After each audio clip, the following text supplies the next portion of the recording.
Welcome to the NATRC Let's Ride seminar series. Tonight's talk is going to be what to expect at your first NATRC ride.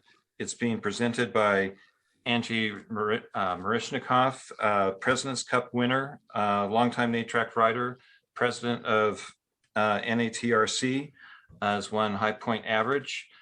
She's been doing this a long time, knows what she's doing. Also presenting tonight will be Lin Ward, another President's Cup winner. She's also one of our best horsemanship judges, been doing it for a number of years now. Again, a longtime rider. Welcome to the webinar. Angie, if you will take over. So I wanted to open with well, we're going to talk about what to expect, but open with what breed and what ages can participate. So with the horse, any breed of horse, mule, or pony can participate and pretty much do really well in our sport. The age would be horses. The minimum would be 4 years old in the leisure division and novice and CP, and the minimum age is 5 in open. And horses can compete as long as they can keep going. We've had horses compete into their 30s. The age for the human, for the rider, 10 years old is the minimum. And then there's no top end for that.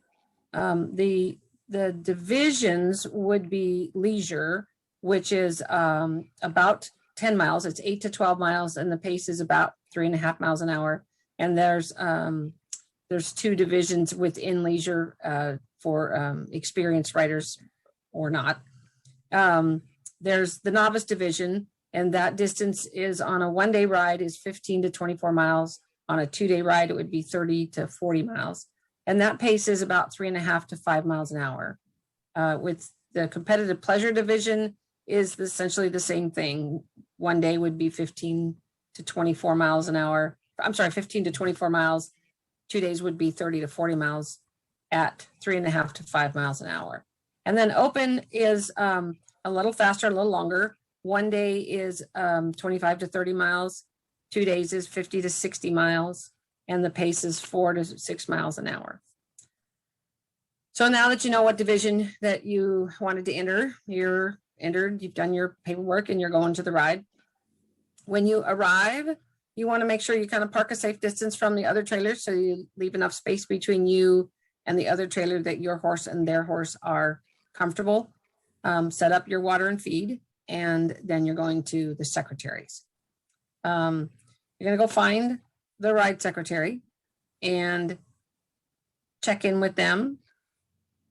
So another slide there. Bill, we need to move on slide. There we go. There you go. So you're going to check in with your ride secretary. You'll usually be given a packet that usually it's an envelope. Sometimes it's not. Sometimes it's a bag. And in that will be your ride schedule, hopefully your maps. You will get a rider bib. You'll also usually get some little tags that have your number, your rider number on it. One goes on the horse's halter, one goes on the bridle.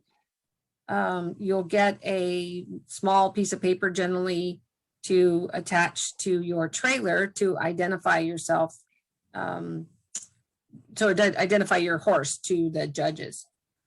You may also in your ride packet get your written ride briefing, which is your trail directions and judges' expectations.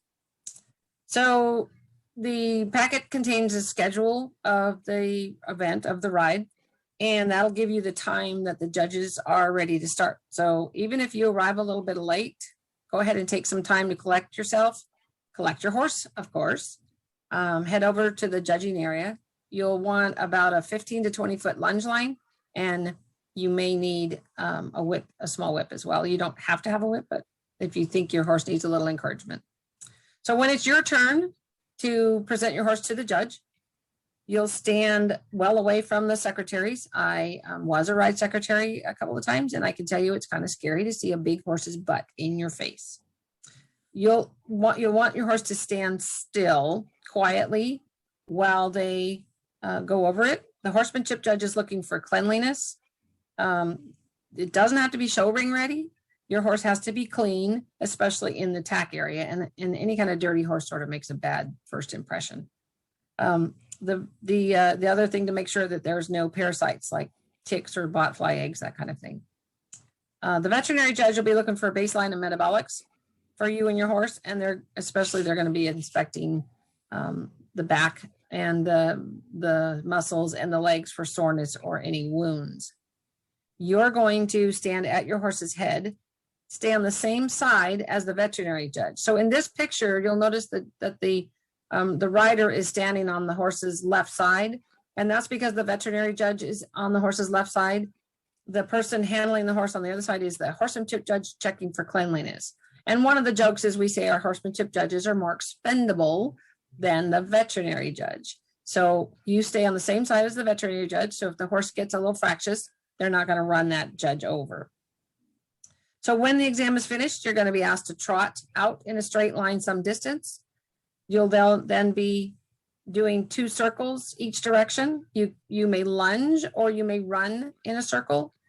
Lunging is actually easier. It allows the veterinarian to really get a good picture of how the horse is moving. And then you're going to trot straight back to the judges. You're going to attempt to make a very straight line and stop well short of the judge so you don't run anybody over. So yay, you're done for now. Now you're going back to your trailer. And here's where you're going to want to check and make sure everything is safe. The horsemanship judge will come along and evaluate this at some point during the weekend. A lot of them like to do it on Friday night. Others, if it's a 2-day ride, will do it on Saturday night. So your lead rope needs to be long enough that the horse can reach the ground. Mostly to pick up drop feed, they're going to want to reach their water easily, and they're going to want to be able to lay down. So you can test this by after you tie the rope, you can drop the lead rope and see it should hang about 2 inches above the ground. If you're using a rope halter, you might want to make that a little shorter because the rope halter has a loop that could the horse could step on. Make sure that the tied end is tied with a quick release knot and or a panic type emergency release snap. Your hay bag will need to be high enough to keep them from reaching it with their feet. If you have a hay net and it starts off full, as it starts to empty, it'll start to sag down. Now in this picture, this horse is tied with something called a high tie, and that's perfectly acceptable. The lead rope parameters are the same, that the lead rope should be about 2 inches above the ground. The high tie is really good for allowing the horse to move around. So in this particular, go ahead and back up one, Bill, sorry. In this picture, the rider is offering 2 kinds of hay, which is a very good thing to do. That way the rider doesn't have to come out and refill the hay bags all the time. And you'll see the water buckets are attached by water bucket holders to the wheel well of the trailer. So this keeps them, keeps the buckets secure. The horse's lead rope can't get stuck on that. Okay, go ahead, Bill. So if you're giving any grain or supplements, you want to make sure that they're either in a low rubber tub with no handles or a bucket that's securely attached to the trailer. Your water is going to want to be the same thing. So in this particular picture, the plastic bucket is attached firmly to the wheel well. If you're using a muck bucket type, you can put it on the ground, but make sure it doesn't have any straps or ropes hanging from it. This particular, the previous trailer actually is covered with a tarp. Actually that they made that apron to keep the horse from putting their feet into the wheel wells. You can actually stuff it. I think there's another slide a little bit further that you can actually stuff pool noodles or leg wraps or horse blankets into that. So this horse has a nice nibble net to keep him occupied the whole time, and his water bucket is securely attached. So the other thing you want to do is make sure that you have all of anything that might be loose securely attached, or in this case, like to the left of the hay bag, there's a little holdback, door holdback. If the horse's lead rope was long enough, it could potentially get caught on that. So you would want to make sure that you pad that or tape that. Go ahead and go to the next slide. So corrals are allowed. They need to be about 12 by 12. We don't like extra large corrals because they take up a lot of space. They are not acceptable at all rides. You would have to ask ride management. Sometimes it's listed on the entry form. The reason is sometimes parking is just too tight. There's not enough room. But if you're using a portable corral, they must be securely attached to the trailer or a tree, some stationary object. Go on to the next slide. Then this is a good picture of the hay net. It's held up high so that when it gets completely empty, it's not going to sag down by his feet. And then this horse has a muck bucket, and it's not tied to the trailer, but it's heavy enough that he doesn't move it. And this horse is also on a high tie. So these are two more examples of how to secure your water bucket if you don't have something already attached. This upper one, the water bucket was attached with a lead rope. And then they covered their wheel wells with a piece of wood. And the lower picture is another high tie. And those are, you know, those half drums that are full of water. And again, the horse isn't going to be moving those. And then the last picture is using pool noodles to cover your back doors. A lot of horses can, you know, they're tied long enough that they can come around the back. And if they get their halter caught on that door, it's fairly ugly. So I like to carry a lot of pool noodles in my trailer. I use them for padding and stuffing just about everything. And then this is another set of pictures of how to cover your wheel well. And the horses usually adapt pretty quickly. So you got your trailer all set up, and you're ready to go on to your briefing. Now, before the pandemic started, we were all gathering really closely together. I know a lot of rides are trying to get back to having an in-person briefing.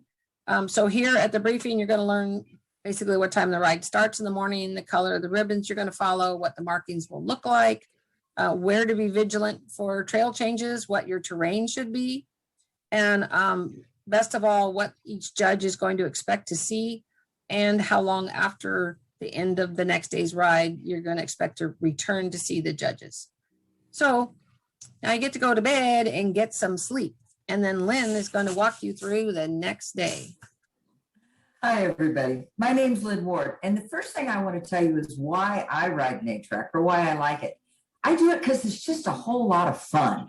Number one, you're with camping with your horse, you're with like-minded people, it's challenging, and you just learn something new. And you know, any day I've learned something new is a good day. Let's get down to business. What you need to bring on the trail. You need water for yourself to drink, probably a snack, and some water to use on your horse to cool them at the P&Rs. You need a Leatherman or a knife, a hook pick, a halter, and a lead rope. If you have nylon reins, that'll be fine for your lead rope. A rope halter underneath your bridle or a halter bridle combo is perfect. A watch or something to use is for your timing. Of course, your map. And you know, the most important thing you need on the trail is your smile. It's Saturday morning. It's so dark 30 and it's time to get up.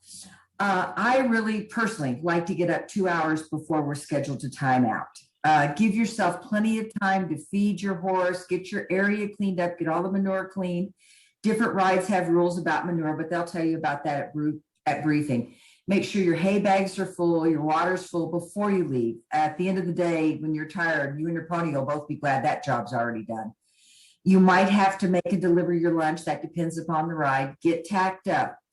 Give yourself plenty of time to be calm, to not be rushing. The calmer you are, the calmer your horse is. And you know, this is new for both of you. So just make sure you allow yourself plenty of time. Once you get ready to get saddled, you're saddled, once you get ready to warm up, I like to warm up about 10 minutes or so. I'll ride around. I usually trot a little bit, get me loosened up, get the horse loosened up. Some people like to lunge. It's just really what works best for you. I do like to come back to the trailer though and take one last pit stop and then just give myself a moment to just kind of zen and make sure I've got everything with me and just not to feel rushed so that you and your horse can both stay calm. You'll probably start with lots of clothes on because it is pretty early in the morning. So be warm. Don't think you have to go out when it's 40 degrees in a t-shirt. The P&R crews and the judges crews will always bring your stuff back for you. Be warm, you'll be calmer too. Timing out is next. Most rides time out 15 to 30 seconds apart. Every region is a little bit different here. So some time out by best number, some time out by who shows up first. If you're doing a gaited horse and they're faster, you might want to be the first in your division. If you're on a slower horse, you might want to go later. Open riders always go out first, and then it will be CP and novice. Now, make sure that you're kind of close enough to the start that you can see what's going on and you can hear when they call numbers. But don't be so close that you're on top of the timers. I mean, they're sitting down again. It's pretty darn scary if you're sitting down looking up at a great big 15, 16 hand horse too. So make sure you've left enough room there for them. Don't forget your watch. Don't forget to set your watch. And how this works is you want to set your watch or your clock or your timer on your phone, whatever you're using, at 12 o'clock. So what happens is when they say you're out or go or whatever, that's when you hit your go button on your watch or your GPS. The reason you do this is that if your map says you're going to be at point A at a certain time, you can look and say, okay, I'm right on time. I'm doing good. You really don't want to be doing math in your head Saturday afternoon when it's hot. That is not where you want to be. Trust me on that one. So let's talk a little bit about ribbons and time before we even talk about timing. They'll tell you at briefing what the ribbon colors are going to be, if they're all the same or if they change. Usually open has different colored ribbons. 3 ribbons will mark a turn on the trail. So when you see 3, generally you're going to be looking around to see where that next ribbon is and where you need to head. Okay. At briefing, take lots of notes. You know, oh, this color of gate is this, or there's this landmark.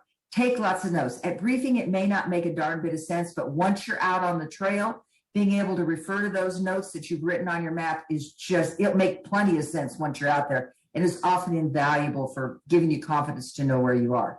So take lots of notes. We all kind of get to visit with our friends, and sometimes we quit paying attention to ribbons. So if you haven't seen one for a while, turn around, go back, find the last ribbon, and then figure out where you're going. Sometimes visiting can get you in trouble. And if you are riding with a buddy, it's not only the first person's job to watch for ribbons, it's both of your jobs. Let's talk timing. You've got a 30-minute window in which to complete your ride. That means, for example, it's a 5.5-hour ride.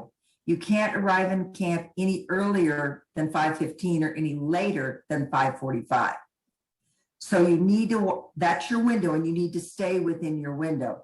If, for example, you get out of your window and you miss a judge's observation, you missed your P&R, that's going to cost you bunches and bunches of points. It's kind of silly because timing is really not that hard to take care of. When you get out on the trail, if you're 10 minutes late coming into that first timing point, you know, that's not bad. I mean, it's okay. But the problem is you tend to get farther and farther behind as the day goes, and your horse gets tireder, and so do you.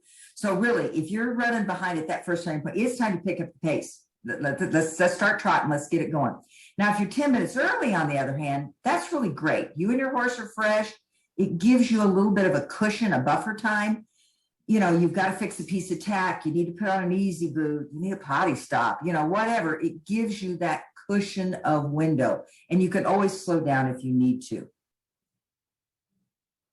Try to find yourself a window in the ride where you're not with a whole big group of people. Number one, it's really hard to judge. And number two, the horses will just get kind of stupid and antsy when there's a lot of people around. So if you can find a window, do that. When you time out, and I want to mention this too, if you can ride with one person, I mean, I really, really recommend that you ride with somebody your first ride, that you have a buddy. Try not to ride with more than 1 to 2 other people at the very most, okay? If you get a big group, again, you tend to get farther behind as the day goes on. It's really hard to judge. So just keep your timing. You're going to time out. So one of the first things you're going to see when you come out of camp often is a judge's observation. In many cases, the first ones are going to be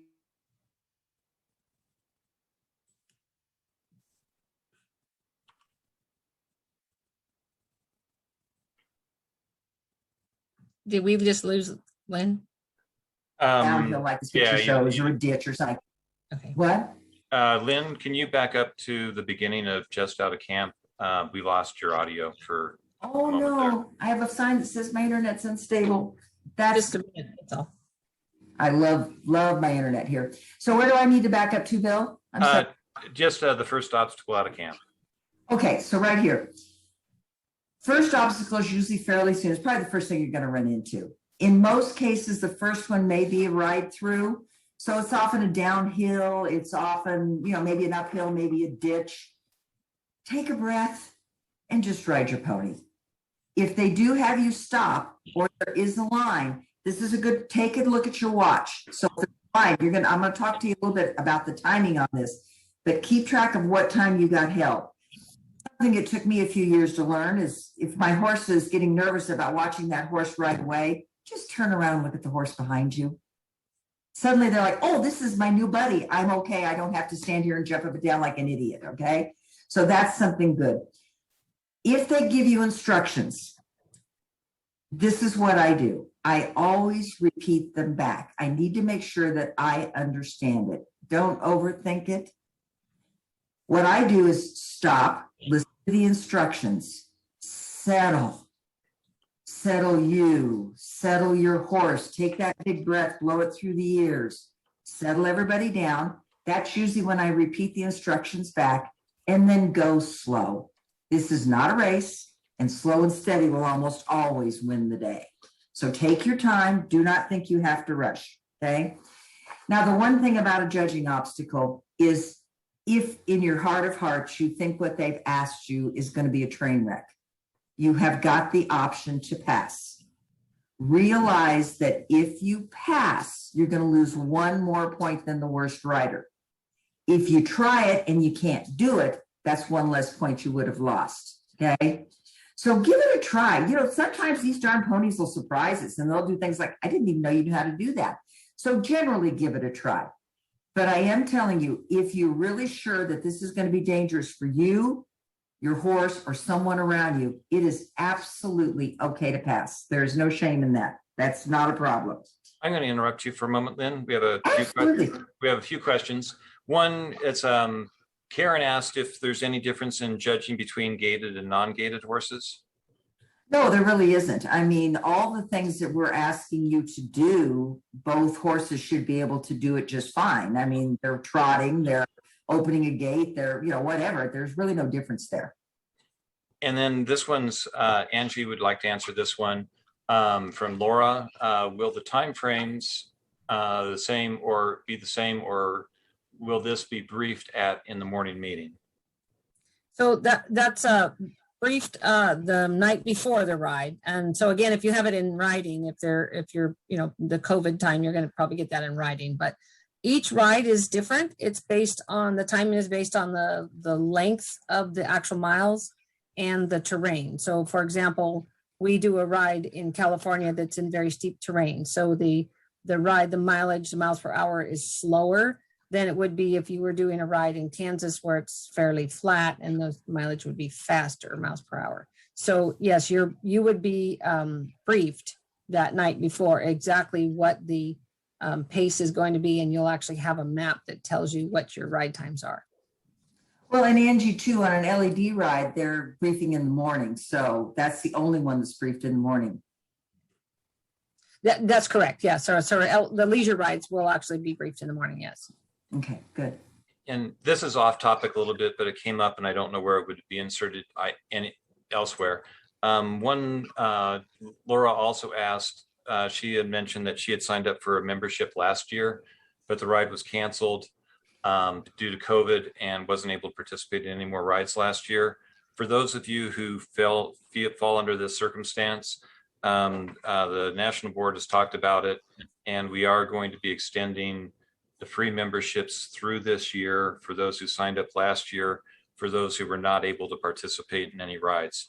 There are a few caveats, so get a hold of National and we can talk you through the details. Sorry for the detour on that. And oh no, that's good. And Lynn, we're through the questions and I'll let you get back. And I think we're on to this slide. Okay, so let's get my train of thought back. Once you've completed an obstacle, I think we got through the obstacle. Once you've completed it, be kind, be courteous, wait for the person behind you to do it. Okay. So you're waiting, they've got through whatever it is, the backup or the gate or whatever they've been asked to do. Then once they're done, you can go ahead and ride and, try to get out of sight so that you don't make the horse behind you nervous. Okay. And, if someone forgets to wait for you, we all get busy in our heads. If someone forgets to wait for you, it's absolutely perfectly fine to say, hey, number 93, can you wait for me? Don't feel bad about that at all. That's absolutely fine. Okay. Now let's talk about the timing on the judge's observation. If you are in a line and you're held, you have to wait there a little bit. So you've looked at your watch when you got there, and now it's your turn to start the obstacle.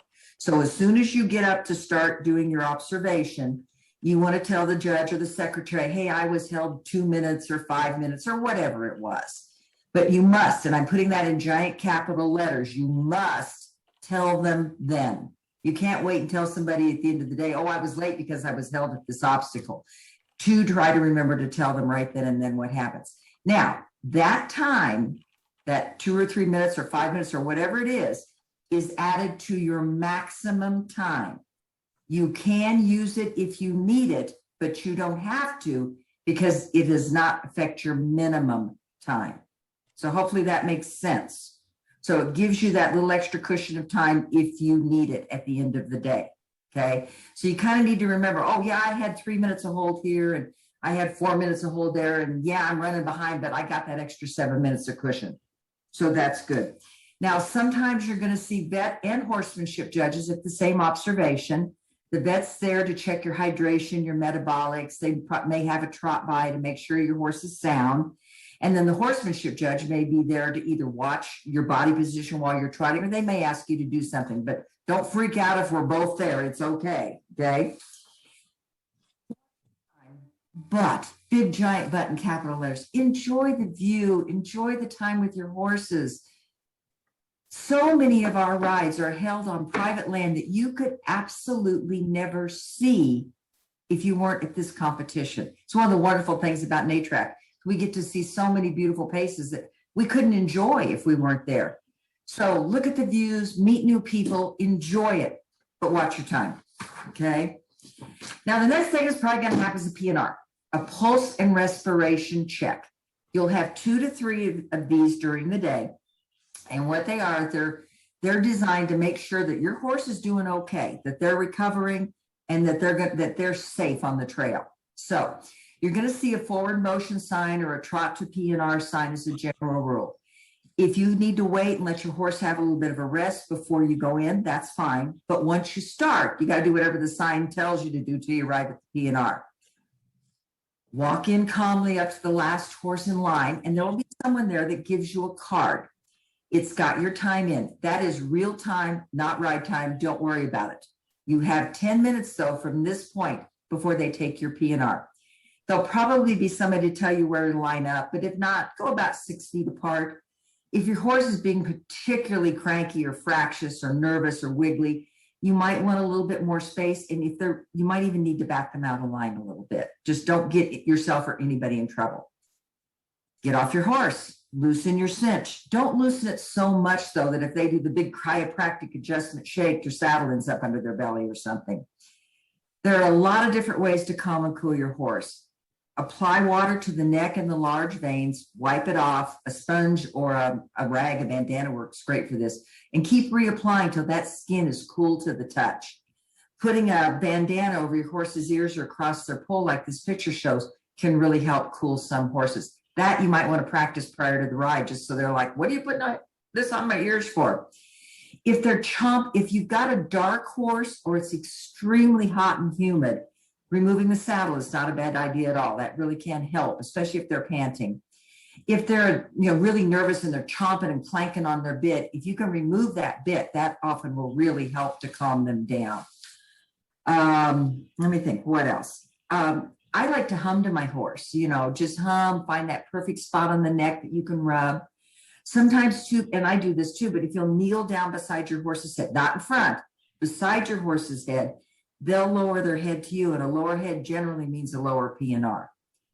Now, some things not to do. Okay. Don't leave your reins over your horse's neck. Always make sure you've got one hand hanging onto that horse. If they've got their bit in the mouth, if you can hook it to the halter, again, another reason to have a halter on, you're not pulling on them if you're going around to, wipe water off. So keep one hand on your horse at all times. Don't stand in front of them just in case they might snoop. Don't cover their eyes. And please don't feed them. It makes the guy next to you just nuts, okay? If you're letting them graze for a few minutes, and I often let my horse graze while I'm, getting some water on him, getting him cooled down, always stop 4 minutes, 5 minutes before the P&R. Generally, if they're not chewing, their P&Rs will be a little bit lower too, okay? All righty.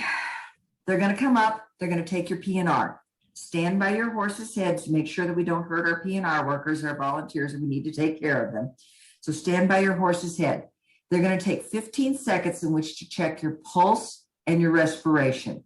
12 and under is good on pulse. 9 and under is good on respiration.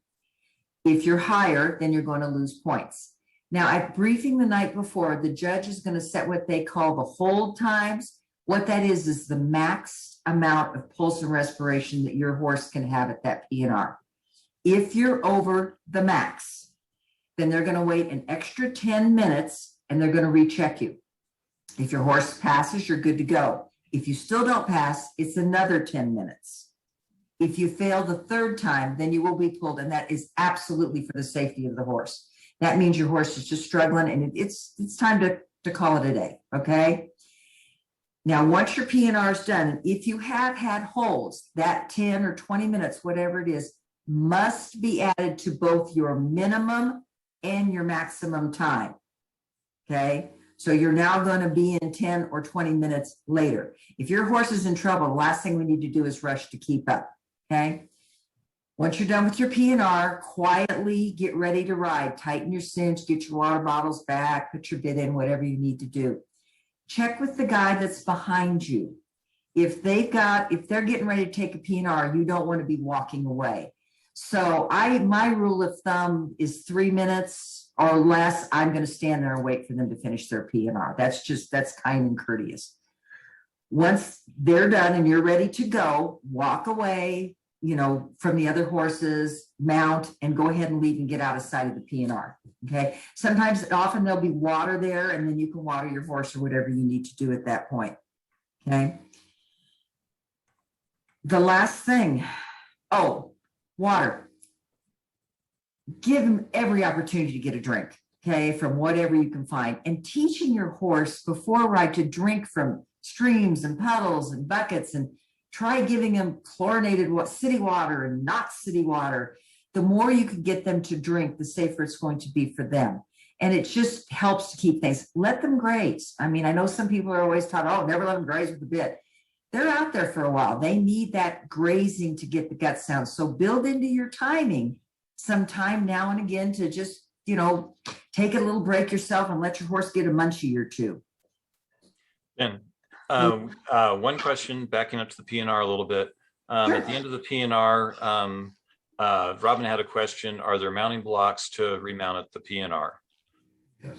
In most cases, yes. I will not guarantee it, but it's pretty darn rare that there isn't a mounting block, a stool, a truck bumper, something there. And that's a good question for the riders to ask at briefing the night before, or leisure briefing that day, because that will remind ride management to go, oh yeah, I probably should put one in my truck. And then the riders will often offer up, hey, you can have mine. So it's a good question to ask at briefing. Yeah, I have a friend she's an older woman, and we're all getting older, but she's an older woman, and she really can't get on without the mounting block. And she's always like, here's my big 3-stepper, take it out with us, please. So yeah, that's a good question. Excellent one. Anything else, Bill? Let's see. She commented back, especially for an 18.1 hand. Oh my goodness sake. Heck yes.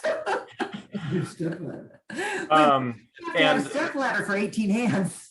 Yeah, there are a couple questions I'm going to save till the end that kind of backtrack a little bit, and we'll catch up with those at the end. Okay. Well, I think probably the last thing you're going to see is what we call the 2-mile marker. It's a 1 mile for the LED rides, by the way. And sometimes it's 1.8. they will always tell you at briefing if it isn't a full 2 miles. From the 2 mile marker, you must maintain forward motion. This is not circles. This isn't giant weaving. So stop, take a look at your time. The average horse walks about 4 miles an hour. So that's going to take you 30 minutes to get in. Now, again, this is something good to know, to, have timed this out. How long does it take my horse to walk a mile? So you have an idea that, how long this is going to be. Don't leave too doggone early from that 2 mile marker. You can stand there and wait. Being early is just dumb. Okay, it's a really silly way to lose points. So make sure you keep an eye on your time during the day, because hopefully you don't have to canter in because you're behind too, because you've kept a good eye on your watch. Okay.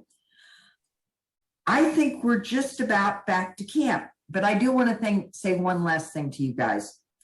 If you possibly can, please try to read your card before you leave camp. As judges, we want to make sure that not only did you understand what we saw, but if we saw something that needs fixed, that we can tell you and gave you ideas of how to fix that, how to make it better next time. Come talk to us. We're all jabberboxes and love to talk. There's no silly question. I'm sure any question you can think of, I've probably thought of over the years too. And our job as judges in ride management is to be here for you and your horse and to help you guys to be a safer, stronger team. Okay. And remember, this is fun. It really is fun. And you're competing for a darn ribbon. In fact, I hate the word competing. You're out here playing for a doggone ribbon. Have a good time, learn something new, make a new friend. Lynn, question. What is the purpose of the 2 mile marker, the forward motion marker? It's really about pacing, so that in the sport's real inception, we were learning to ride horses day after day after day, a sound horse. There's actually is what we call a AA ride, which is a 3-day ride. Not many of them are done anymore, but so that you have a sound horse that you can ride day after day. So you've got to pace. You can't go 1,000 miles an hour and then expect that horse to stay healthy day after day.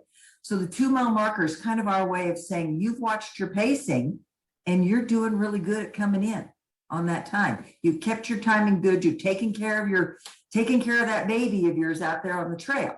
So that's the point. It's also to attempt to have all horses come in the same more or less condition, so that they're arriving back at the vet check, which I'm going to pick up here really quick. So at the end of the ride, you've come back to your trailer and hopefully had something to drink. Your horse had something to drink. You got your tack off. You cleaned your horse up. Your horse does not have to be spotless, but again, the horse should be cleaned enough to be comfortable. And then you're going back to the veterinarian at the time that was hopefully specified in your briefing the night before. And so you're going to basically do the same thing that you did at the vet check initially on Friday afternoon.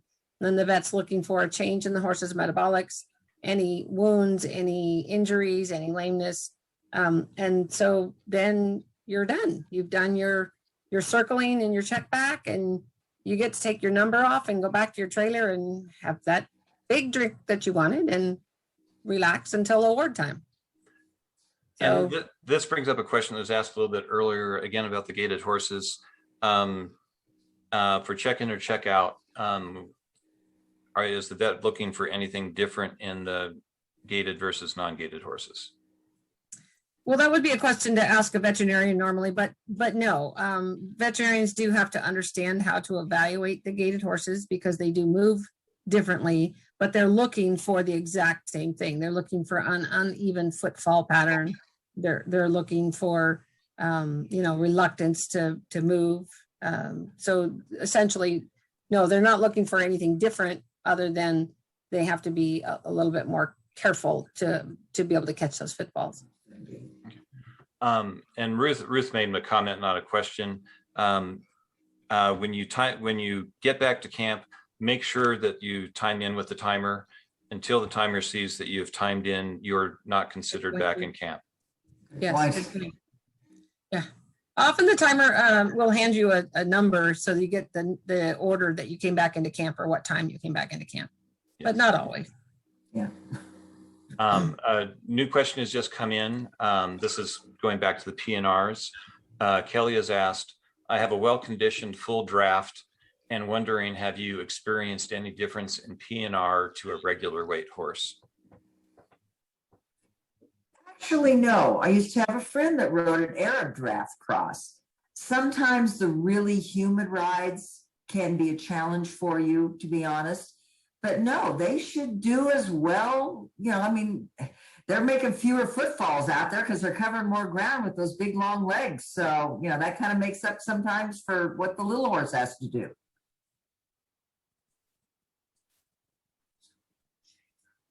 Yeah, the Arabians tend to have a lower heart rate anyway.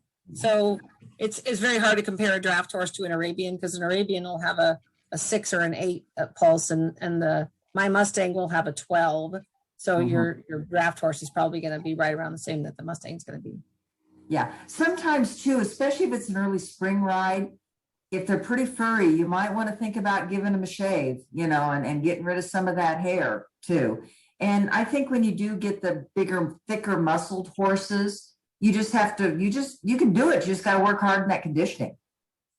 Yeah. Yeah. We have a few questions coming in. I thought I would let you finish off the last slide with awards, just this last slide, and then we'll go through and clean up the rest of the questions. Okay, so what I wanted to say was, in our sport, it's about cooperation. I do a lot of other horse sports, and it's not true in a lot of other sports. And so this is a really good picture here, because, you know, these are all competitors, and yet they all probably helped each other. They're all obviously smiling and like each other. So when you get to a ride, and if you have any question, at any time, ask another competitor. They will be happy to help you. You know, if you are confused at an observation, ask the judge 2 or 3 times to go ahead and clarify it. But, you know, the big thing out there is to just have fun, and, you know, hopefully find somebody to go out there and have fun with. So ask questions. We'll answer them. Yeah, ask an open rider or a CP rider. You know, if you're not sure that what you set up for your trailer stabling is safe, ask somebody to come and look at it. You know, the reason I tell people that they should do this sport is that, you know, if you break something, you break a breast collar, trust me, there's going to be 5 people standing there going, is this one going to fit? We're here to help. And it's just the way our sport is. Everybody is of same like mind. We're all about, you know, being healthy, being safe with our horses. And we're very, very willing to share. Everyone is. This is a related question to that topic. Is there a place to connect with veteran riders to pair up with for our first rides? Well, it kind of depends on your region. Some regions actually have a program where if you contact one of your regional board members, or if you contact the ride secretary or ride manager, they can pair you up ahead of time. For us, we find the best way is to let the ride secretary know ahead of time that you are looking for that. And then as people check in, they can, you know, query them individually and say, hey, is anybody, you know, willing to go ahead and pair up? It's awkward for some people though, because some horses aren't comfortable with other trained horses. So it kind of has to be taken sort of a ride at a time, but it's possible. Some regions have mentor programs where there are specific people, you know, that have a sign on their trailer that says mentor, you know, and that means you can come and ask questions, and they'll either, you know, try to ride with you. Usually it needs to be a CP rider, because obviously open's going much farther and faster, and they'll try to find, so if you're riding a gaited horse, they'll try to mentor you someone that's got a gaited horse so that you can ride about the same speed. But again, talk to ride management. You know, when you first send your thing, you know, it's like, well, I'd love to have a mentor. Can you recommend someone? And most everybody can hook you up. I'll make a side comment. In today's world, if you can hop on the region Facebook page, say you're new, often that's not a bad way to connect with people before the ride as well. Absolutely. Let's see. Catching up on questions. Are hoof boots allowed? Are there any points deducted for leg protection? And that's from Pauline. Angie, you get that one. So yes, hoof boots are allowed. They cannot extend above the cornet band except for the keepers, you know, that some of them actually have a keeper strap. In the regular divisions, leg protection is not allowed unless you're riding something called distance only, which is where you're competing only for mileage credit. You're not actually competing for awards during that ride. And the purpose of that is our sport was, I actually saw another question about not allowing a rider to get off and walk your horse. And so these two are answered in the same vein. Our sport was created to have horses that could go the distance without a lot of extra help.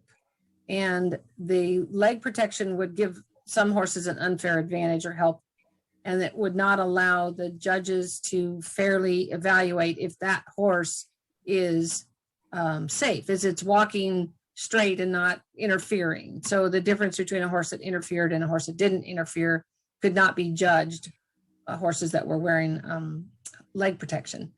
And so the not allowing a rider to get off and walk your horse is essentially the same, that we developed this sport for people to stay on their horse's back for the entire mileage and not give a rider who is physically able the advantage to get off and walk the horse versus a rider who's not physically able to do that. So that's the answer to that other question as well. Okay.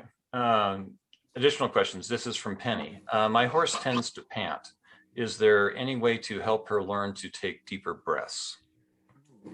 I'll take this one. One of the things you can do is if you get right down, I do this as soon as I come to the people. Well, I cool with water first. And then the next thing I'll do is I'll go right down to my horse's nose and just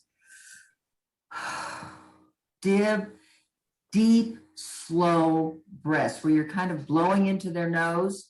You can't hold it shut, but and they will tend to, especially if you practice at home, they will tend to start breathing in rhythm with you. And that can really help a panter.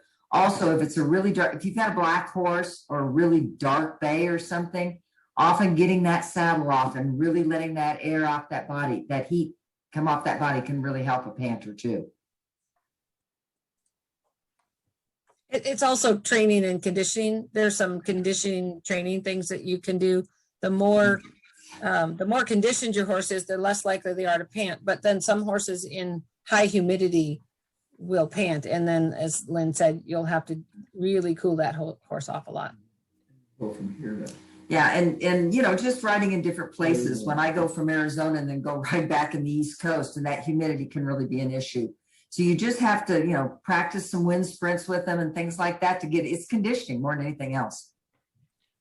All right, we have a couple related questions from Arlene and Shauna. First is, where can someone find examples of the types of obstacles and challenges? And related to that is, can you tell us something about obstacles and what to expect? I'll take a lead on where you can find some examples on or at least what we're asking for. And we're still working on this on the national webpage. But if you go to events and virtual challenges on the national website, there's virtual obstacle challenges. And on that page, they'll start to list some of the different things we've been asking people to do. And we eventually want to get some videos up showing demonstrations on this, but we're not quite there yet, but we are working on that. We also had some fun where we had horses this year do the conga and the electric slide. That was showing that you could demonstrate how to side pass and back up and things like that. I will let Lynn and Angie answer the rest of this about what to expect with obstacles. If you can stop your horse quietly, if you can back up, if you can side pass both ways, And if you really want to be good, if you can turn on the fore and turn on the hind, you can pretty much do absolutely any obstacle my devious little brain can throw at you or any other judge. Okay.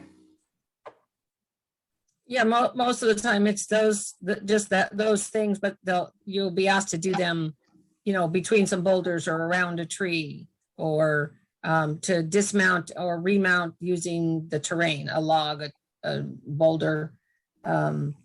So that's pretty much what it's going to be. And make sure you can mount and dismount from both sides too. Yes, yeah. Okay. You might have to step over a log or two.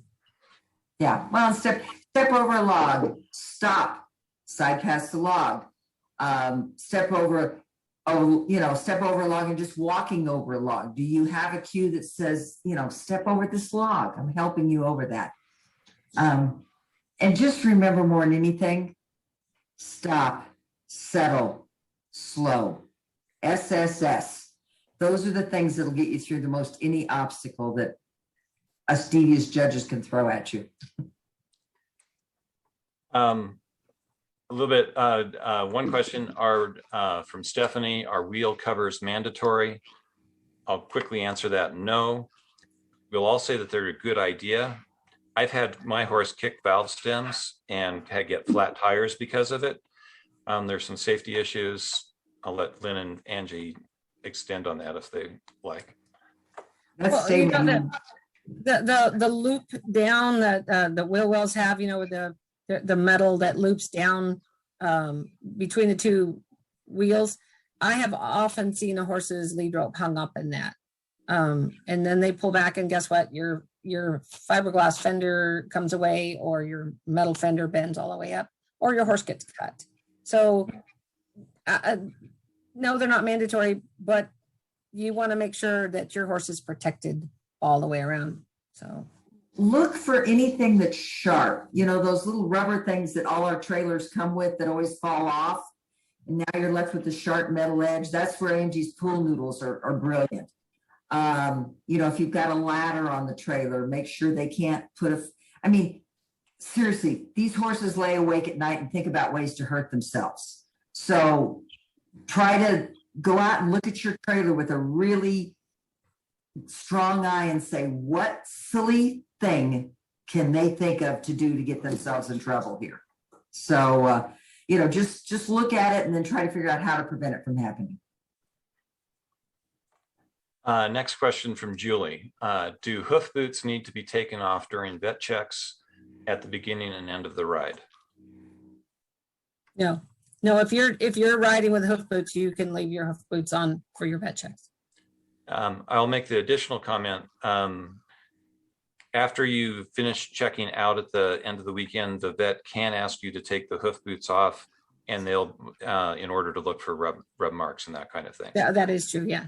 You don't have to take them off to trot your horse out, but the vet can ask you to take them off so they can check for rubs. Yes. Yes.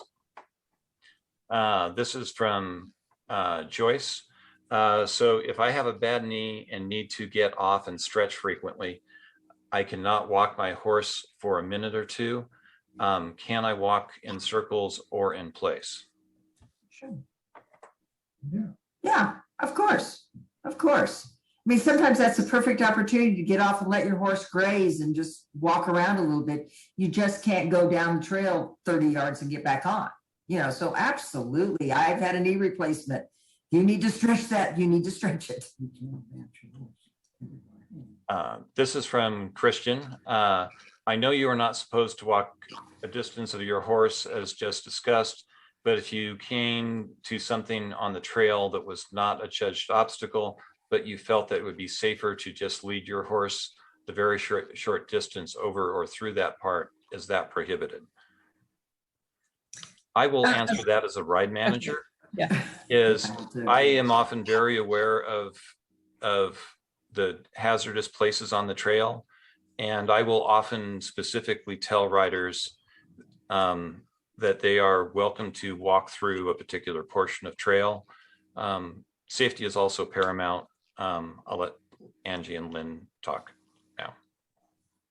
If you at any time feel that an object or an obstacle on the trail is unsafe to continue forward mounted, yes, you may get off and lead. If it's a judged obstacle, you may lose points. You would lose one more point than whatever horse did it the worst. But if it's, unsafe for you or your horse, then yes, you would, you're in, that's the safety thing, to go ahead and get off and lead your horse. Mhm. Just be aware that I'm thinking of a specific ride, and it was very muddy and it had rained, and they were like, yes, you can get off and lead your horse up this muddy hill if you think they're going to scramble and fall. And 90% of the time, you're safer up on top than you are down on the ground with the horse. Oh, Bill, you put up the rider's manual. That's brilliant. Ruth suggested this, so we're throwing this up. For those of you who are members, we weren't requiring this webinar for members this time, but for those of you who are members, we have just published the new NATRC Rider's Manual, and this is an extensive guide talking about all sorts of these things that Lynn and Angie have been talking about today. I'll let Lynn and Angie. Well, it's available online, and you can download it. It was just very expensive to print, but it's something that you can go ahead and download yourself. Any and everything you would ever want to know is in that book. It's absolutely. And you know what? It's just so helpful because, not only do we compete, but we also just go out and trail ride, and we get ourselves in places that the information we can learn here and learn through NATRC can help you so much to be safe when you're out being a pleasure rider. It's just invaluable. Yep, absolutely. Okay. Next question from Mary. When there is an AERC ride happening at the same location, Tally-Ho, for example, do the rides use different courses, trails, or do both happen simultaneously? That'll be up to the ride manager, how ride management has set it up. Most of the time, they start out on the same trail. The endurance ride may start first, and the NATRC horses go out after that. And in some cases, they use different trails. Most of the time, it's actually the same trail, and that was the purpose of combining rides, so that ride management didn't have to work as hard to put on two different trails. They usually try to work really hard to get the timing, though, so that you're not, out there and having somebody come blasting by you at 955 miles an hour, too. So it's usually not too bad. Next question by Cheryl. I have a paralyzed leg and I can only mount up from the offside. How do I address this? Mount from the offside. You would want to make the judge aware of that, that you can't do a near side mount, so that they ask you to do, if that's a specific part of the obstacle, you want to make sure that the judge is aware of that, and then they'll decide how they want to address it. If they just want to see you, then mount from the offside and see how you handle it. But you just go ahead and tell the judge when you get to that observation. It shouldn't be any kind of an issue. I would just be concerned that most judges are going to be real, kind and courteous of that. That's not going to be a problem. The final question I have is from Pauline. Can ice be used in water to cool at humid rides? Yes, you can't, you'd have to carry it with you though. So whatever you're using on the horse at the PNR, you have to have carried with you. So you'd have to be able to carry ice in a jug. I'll expand on that a little bit. For multi-day rides, NATRC does now allow the use of ice boots and ice wraps. So you can cool your horse after the end of the ride and before the next day's ride. You cannot use cooling systems which keep the move water and keep it cold, but you can use ice wraps, and you can put your horse's feet into ice water if they'll let you do that. If I don't have any more questions on my list, if people have additional questions, please ask now. We'll give you a moment. Angie and Lynn, if you have anything to say to wrap up. just hopefully we see it out there on the trail. Absolutely. This is the most fun group of people who are caring and want to help you. And, you know, there's good people. We're good people to get to know. And we hope to see you on the trail, and come have fun with us. Come play. Yeah. That looks like all the questions. I'll wrap it up. Again, this is a monthly seminar series that we're doing for all NATRC members. This was a special case. It's open to non-members. Next month is looking at the opposite end of this spectrum. For those of you who are interested in becoming a ride manager, we are going to start a series of talks on what it takes to become a ride manager and what all is involved with that. We'd love to have you listen in next month. And we're going to have, in 2 months, we're going to have a talk on electrolytes. We'd love to have you listen in on that as well. We'd love to see you on the trail. Have a good summer. And I think that is the end of our talk for tonight. Thank you, Lynn. Thank you, Angie. Thank you, everybody, Goodbye. for attending. All right. Bye.